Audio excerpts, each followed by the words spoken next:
Here we are. It's a Hump Day Happy Chat coming at you live from the Hartley Center for Mindfulness and Self Mastery. Yes, yes, yes, yes, yes. Happy Hump Day to you and you and you and you. It is a Wednesday. Uh, Pretty gorgeous, gorgeous day all around. And I'm Valerie Shepard, founder and CEO of the Hartley Center for Mindfulness and Self Mastery, where we help you master you in your life so that you can exquisitely manage whatever your magnificent life brings your way. And today, life is bringing a whole bunch of stuff our way. I was thinking, I was actually going to talk about something else today because this one topic that I really felt like, I think I'd like to talk about this today. 4 weeks now, I just keep bumping it because something makes itself present. And usually that something makes itself present at like 5 o'clock in the morning. It like wakes me up. And then I'm thinking, huh, maybe this would be a better topic today.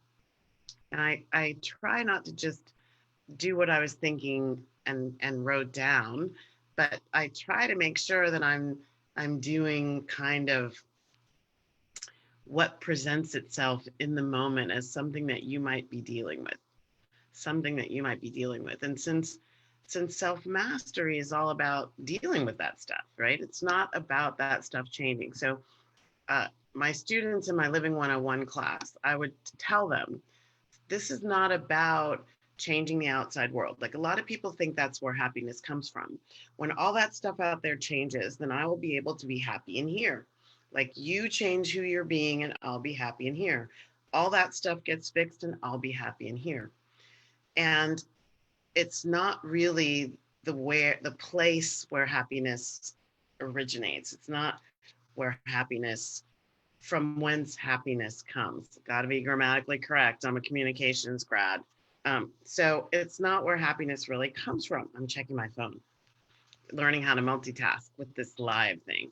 Don't you think it's been enough? 94. We're on Hump Day Happy Chat number 94.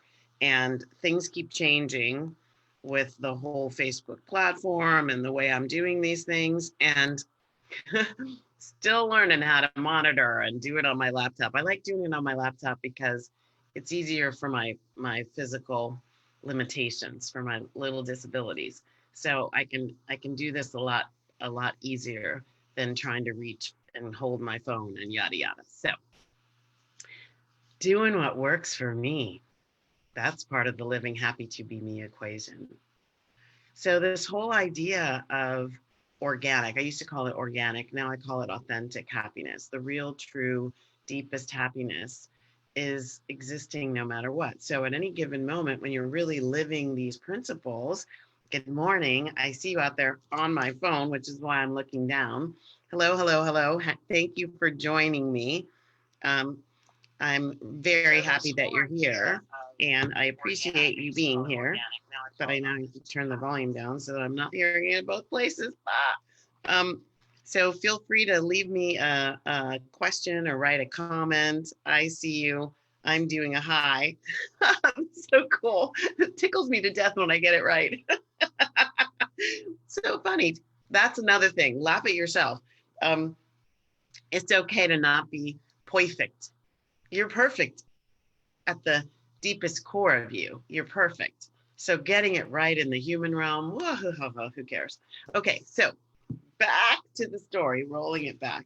So this whole idea of happiness being conditional, conditioned upon who someone else is being, what the weather looks like, how much money's in the bank account, how much gas is in the car, what the title is, whether you have an office or not. For me, what neighborhood I used to live in, what kind of car I drove.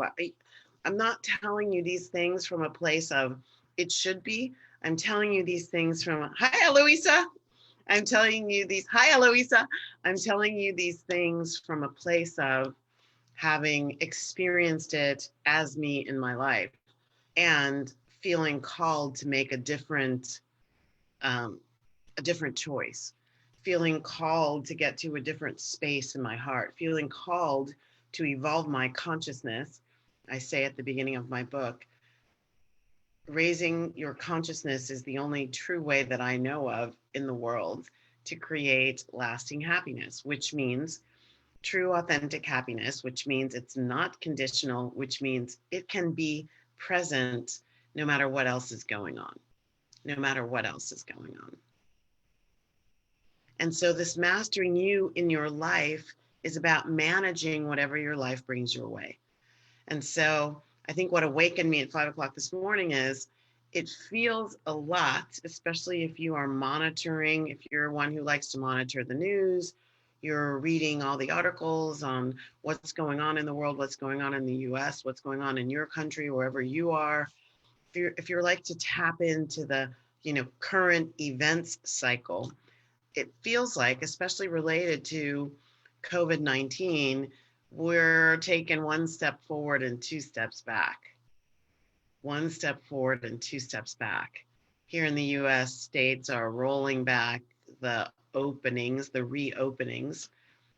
People are catching themselves up and saying, maybe I should be paying more attention to this. I heard a story the other day about a young man in the hospital who had been to a party, had contracted the virus, was about to be put on a ventilator. So he was in dire straits, and who actually said to one of the nurses caring for him that he'd made a mistake, that he'd thought this really was a hoax, really wasn't something to be worried about. And here he was in intensive care being put on a ventilator. I think he died. And that sure does feel like one step forward, two steps back in the worst way possible. And I know that in my life, my biggest one steps forward, two steps back, ongoing, still happening to this day, that I'm working on getting a handle on, is my relationship with the scale, the number on my scale. Like, ever since I gave up being an athlete, like having a real kind of athletic drive, it's been harder to eat everything I want, chicken wings, pizza. I've never had a sweet tooth, but boy, can I eat some savory. I can eat savory all day and have the nut. So that whole thing feels like right just before I get to like in the zone of my target number, then I kind of let my guard down, relax my, I don't want to say my restrictions, but relax my behaviors around giving myself what I want. And before I know it, I'm somewhere that I don't want to be. So that's one of them. There are times when I'm like, I'm going to read this book, and I'll get on a path and I've been reading the book, and then all of a sudden I get distracted and I'm way back to where I was, to way back from where I wanted to be. And in true Valerie fashion, so right, I looked up, what is this idiom? One step forward, two steps back really mean? Where did it come from? So the idea here is that just when we think we're making progress, we notice something that says, maybe not so much, maybe not so much. So the idiom means a situation in which progress is more than offset. I didn't like those words at all. More than offset by adverse developments. Adverse developments. So the example that I saw was, we get the roofing done. And I know this from when I had a slate roof when I was living in Cincinnati. And I saw inside the house, now this was a 100-year-old house, so the house had real old, beautiful, original plaster. Like the insurance company couldn't even find, it took them weeks to find a plaster worker. I was in Ohio, the plaster worker was in North Carolina, to bring them up to repair the plaster that was damaged by this roof leak. And in typical fashion of one step forward, two steps back, we're up there. Well, I wasn't up there, but the roofers were up there bringing in this Italian slate. Oh my gosh, it was so expensive to repair this one tile, one tile that had a crack. And then while we're up there, we found two or three other things. As we moved one tile, and we found something else, and we moved another tile. So that seemed like it was one step forward toward getting the tiling done. And then boom, we also found this, and this that had to be repaired before we were actually back on a forward trajectory. That would have been the trajectory had we not found these other two things.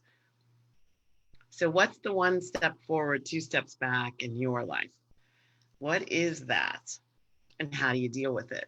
The problem is not just that it's happening. In fact, here's what's really cool. In fact, it's not necessarily a problem that it's happening at all, right? The one step forward, two steps back, maybe in the one step forward, I was moving with such purpose and such momentum that I was actually not aware that I was stepping over some things that were just as important as getting to that where I was going on the one step forward.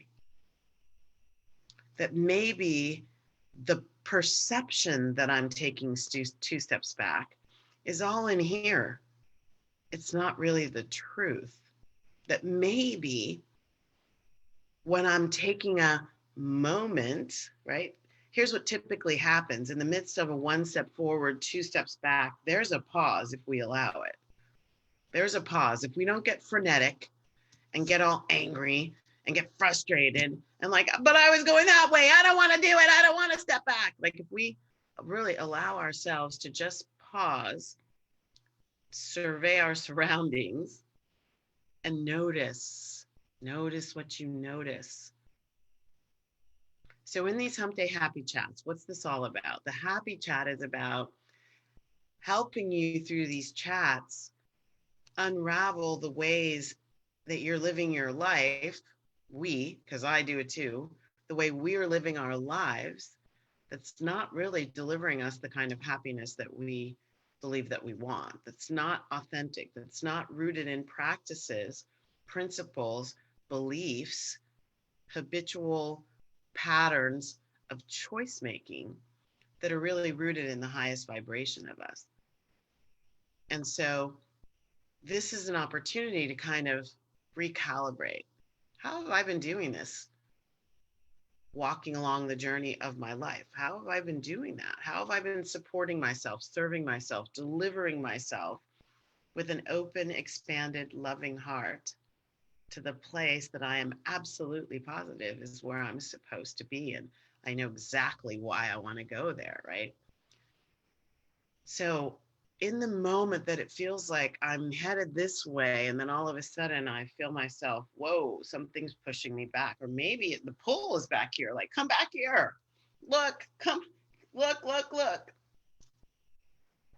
Pause. What deeper message is calling to you from your life? So I did not say this. A friend of mine who's no longer on the planet Earth said this. Your life is happening for you, not to you. It's for you. It's actually a title of a book. For you. So that you can have the kind of life that you want. And it comes with some requirements. One of the requirements is that you're listening and that you're listening deeply. And I say ears not necessary. Right? It's not necessarily true that you're going to hear an audible message about what your life has got for you today. It's not necessarily a meaning. When I'm awakened at 5 a.m. with, maybe I should talk about this instead of that, it's not a word. It's not a full sentence. It's not blah, blah, blah. There's just a feeling. And then an awareness comes to me. And the awareness is, I wonder about this. It's like a little bit of wonder. It's a little bit of questioning. It's a little bit of, let me consider that. So the pause is about slowing your roll, Slow your roll. That's another Hump Day Happy Chat. The pause is asking you to kind of get clear on what's really going on. Like at the moment when that roofer is looking at the tiles and saying, we got more than just a cracked tile up here. Let me get down off the roof and let the homeowner know there's more here than meets the eye. Like that's a powerful moment, because had the roofer just continued and put the new slate up there, that problem would have festered underneath that slate. And after we paid for all new plastering to be done in the house, new paint on top of that plaster, we might have sprung another leak not too far down the road. The work would have had to all been ripped up and done all over again, because I didn't listen when the 2 steps back said, hold the bus, hold up, take a look deeper in here. There's more for you to know. There's more for you to see. There's more for you to consider. There's more for you to contemplate. There's more for you to deal with. There's more for you to like, oh, it's all that. It's not just this. So is it giving you this 1 step forward, 2 steps back, the pause? Is it giving you an opportunity to actually optimize what was suboptimal before? So is it possible, even with this, the thing called a pandemic, is it possible with your business? Is it possible with a hiccup in a relationship? Is it possible that you didn't pass a particular exam? Is it possible that in all these situations in life that feel like, good grief, I want to go that way, why am I being pulled this way? But these are just moments of calibration that are allowing us an opportunity to optimize the thing that we're doing in order to take us where we really want to go. I have a colleague and friend who talks about a very critical point in auto racing. And I've even done a talk on this, slowing down to speed up. Like, is that what's happening with the 1 step forward, 2 steps back? If it's chronically, I'm taking 1 step forward and 2 steps back, like me sometimes with my weight loss, then I'm actually working with a counselor, my spiritual counselor, and we're looking at, why do I let myself down in this regard, in this particular area, over and over and over again? Like when it's a chronic habitual pattern of me doing it to myself, then I've got to take responsibility for that and work on it. Go figure out what's going on at a deeper level and deliver myself to the finish line. And that will be a happy, happy, joy, joy dance. Faux show. If it's not, if it's momentary things, then I encourage and invite you to look at it as the experience giving you an opportunity to optimize your game plan. Slowing down to speed up is an opportunity to optimize your game plan. So living happy to be me tips would be, number 1, always, always, always just breathe. Like often when things are not going our way, we get into a contraction. That's the fight or flight response. It's a part of our autonomic nervous system. And we just do it without thinking about it. It's built into us. It's part of our animalistic heritage that is a part of protection. And that's great. But when there's not danger, it's actually holding us back. And so the contraction that prevents us from breathing full deep breaths prevents the brain from getting fully oxygenated, our blood from being fully oxygenated, which actually works counter to what we want. You can't really figure out a plan of action, like the best plan, the optimized plan in the moment, when we're not using as much of our brain as possible. So the more breathing we're doing, the more deep breathing we're doing, and the more evacuation of stale air we're doing, the better off we're being. Yay. So you'll hear me over and over say, step 1, just doing that just calms everything down, just calms it down. And then next, what's really going on here? Like, am I being thwarted? Am I backsliding? Is my whole plan disintegrating? What's really happening? Am I really, is somebody stopping me? Am I being turned around, upended? Or is that just, my babble? Is that just stuff? Like, okay, let's clear all that out of the way. Part of me wants to be the victim, part of me wants drama. Let's maybe clear that out of the way and just survey. Huh, okay. What might be possible if I just embraced the slowdown? If I just said, not exactly what I wanted or not where I thought I would be, but I'll take a look. So calibrate what's really going on. Get clear on what's really needed. And this is important before you do anything.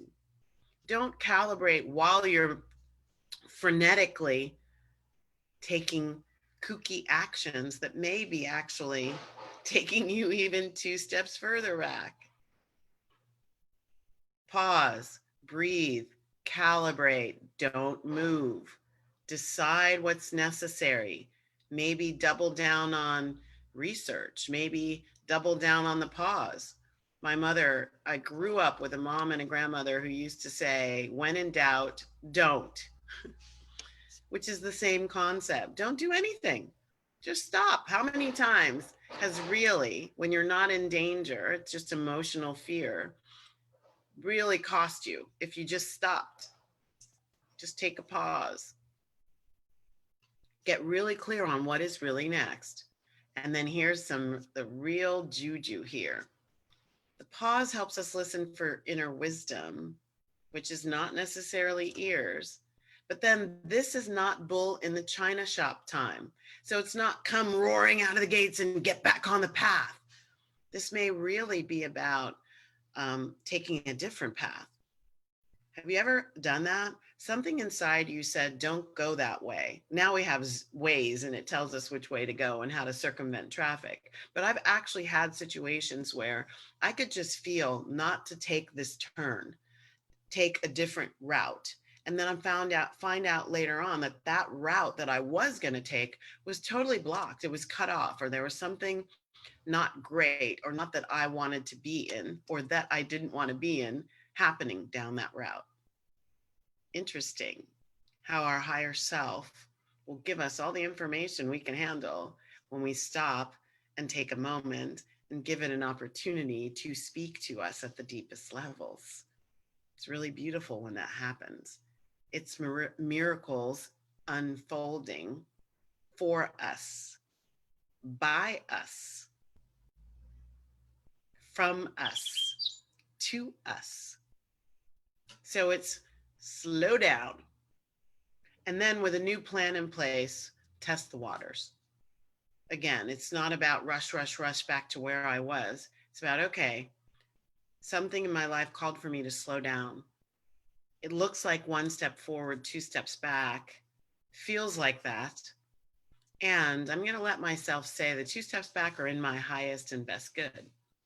So what about these 2 steps back are actually giving me an opportunity to be where I want to be, to get where I want to go, but to do it in a much higher vibration, at a much more dynamic pace, with a much more optimal outcome. And when I get the full, deep, all clear, then get back up to full speed and move on ahead. Move on ahead. So when you're noticing, okay, it feels like I'm in the 1 step forward and 2 steps back, maybe you could embrace it. Maybe you could befriend it. Maybe you could allow yourself to feel the feelings of being thwarted. There might be something in it for you just to feel those feelings. Like maybe there's something underneath the surface of you that doesn't like the feeling, and therefore you're living your life kind of from a piece of you, but not from the deepest depths of you. And when we're not living from the deepest depths of us, what we're creating is being created on the surface. And, that might not be your strongest foundation for your most wonderful, most supportive, most life-giving, most loving, most exuberant, most joyful, most happy house to be built.